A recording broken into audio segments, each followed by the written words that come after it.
أنا دكتور أحمد الغامري، أخصائي التركيبات الثابتة والمدير الطبي لعيادات سمايل آرت.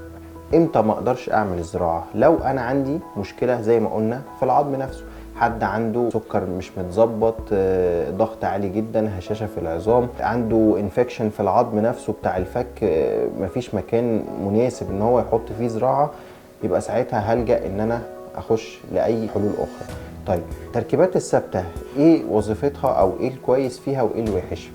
هي بتعوض لي مسافه صغيره، ما اقدرش ان انا اخد رينج كبير اركب عليه بريدج، والا هيبقى فيه تحميل زياده على الاسنان دي، وساعتها هتبقى لود كبير ويفقد لي التماسك بتاع الاسنان دي مع العمر، وتبتدي هي كمان يبقى فيها مشكله وممكن نفقدها.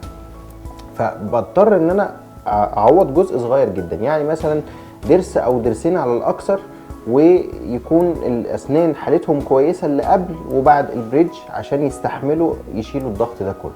تمام.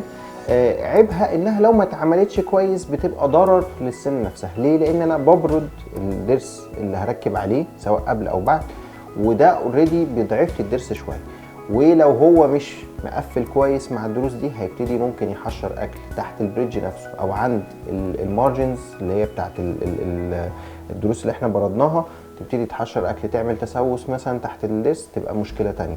او لو بيحشر اكل تحت البريدج هيفضل عامل ريحه ومشكله والتهابات في اللثه مزمنه، وبالتالي بدل ما هو حاجه بقت بتفيدني، لا بالعكس بقت مضره ليا.